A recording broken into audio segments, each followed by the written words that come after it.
Guru Nanak berpergian dengan berjalan kaki, berjalan dari desa ke desa, menawarkan ajarannya kepada masyarakat desa. Pria yang sangat penyayang dan pemberani. Secara bersamaan dan cukup, kami menyukainya karena dia bukanlah tipe orang suci yang selalu tersenyum lembut. Dia tahu kapan harus bersikap keras, kapan harus lembut. Sangat nyata. Jadi suatu hari, secara kebetulan dia menjadi tamu di rumah seorang pria yang sangat kaya di daerah itu. Jadi ketika dia menjadi tamu di rumah ini selama beberapa hari, ketika dia hendak pergi, dia memberi pria ini sebuah jarum, jarum jahit. Dia memberikan jarum ini dan berkata, simpanlah ini. Suatu saat ketika kamu melihat saya, kamu bisa mengembalikannya kepada saya. Hingga saat itu tiba, tolong simpanlah ini. Sebuah jarum, bukan dari emas, hanya jarum biasa. Pria itu mengambilnya dan menyimpannya. Kemudian setelah sang guru pergi, dia memberitahu istrinya, guru memberi saya sebuah jarum. Dan saya harus menyimpannya di tempat yang aman dan mengembalikannya di kemudian hari. Sang istri, yang sedikit lebih bijak darinya. Biasanya mereka beranggapan demikian. Berkata, kamu bodoh, mengapa kamu mengambil jarum dari seorang guru? Jika kamu mengambil sesuatu dari pria sepertinya, dan misalkan dia pria tua jika dia meninggal, dan kamu tidak bisa mengembalikan jarum ini, apa yang akan kamu lakukan? Kamu akan berhutang selamanya. Mengambil jarum dari seorang guru, mengapa kamu mengambilnya? Kamu seharusnya tidak menerima apapun dari pria sepertinya. Apa yang kita persembahkan itu baik, jangan pernah mengambil apapun dari pria sepertinya. Dan jika dia meninggal, kamu tidak bisa membawa jarum ini ke surga dan memberikannya di sana. Tidak mungkin membawa jarum ke surga dan mengembalikannya ke sana. Jadi, kamu akan berhutang selamanya dan selama-lamanya. Dan kamu tidak akan bisa menghapus satu karma itu. Dan itu bisa menjadi 1000 kelahiran. Ini bukan hal yang baik. Bagaimanapun caranya cari dia dan segera kembalikan ini kepadanya. Jadi, pria itu mulai melakukan perjalanan di belakang sang guru. Sang guru berjalan dengan cepat.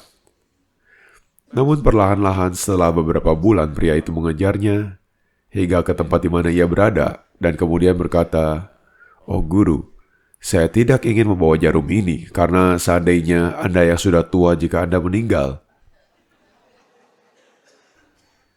saya akan terlilit hutang selamanya. Dan saya tahu saya tidak bisa membawa jarum ini ke surga dan mengembalikannya kepada Anda di sana." Jadi, Guru Nanak berkata, "Jadi kamu tahu kamu tidak bisa membawa jarum ini ke surga. Kamu tahu itu bukan?" Dia berkata, "Iya." "Lalu ketika kamu mengetahui hal ini bahwa kamu tidak bisa membawa sebuah jarum, bagaimana dengan segala hal yang sedang kamu kumpulkan? Kamu tidak akan bisa membawa apapun. Jika kamu tidak bisa membawa sebuah jarum, sudah pasti kamu tidak bisa membawa yang lainnya." Lalu pria itu memahami pesannya. Dia bersujud di kakinya dan kembali ke rumah, menjual semua yang bisa dia jual, hanya menyimpan yang diperlukan bagi keluarganya, bagi dirinya dan keluarganya.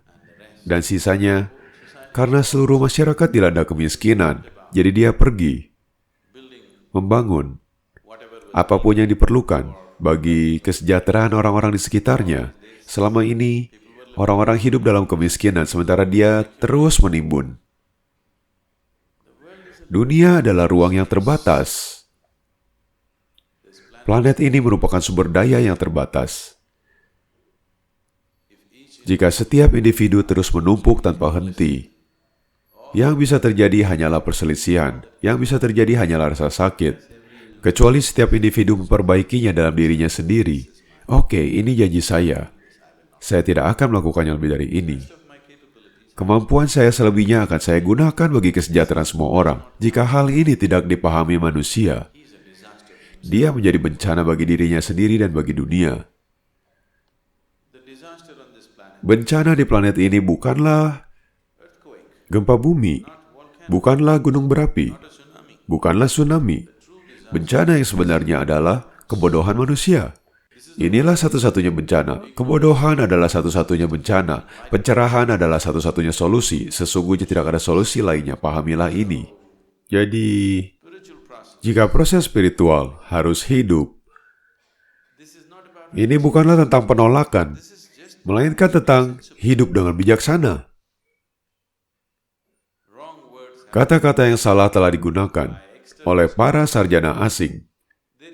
Tidak ada kata seperti penolakan dalam berbagai bahasa di India jika kamu tidak mengetahuinya. Ya, tidak ada kata seperti penolakan dalam bahasa Sanskerta.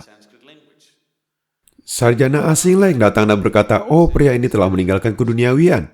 Tidak, dia merangkul seluruh alam semesta. Dan kamu pikir dia telah meninggalkannya.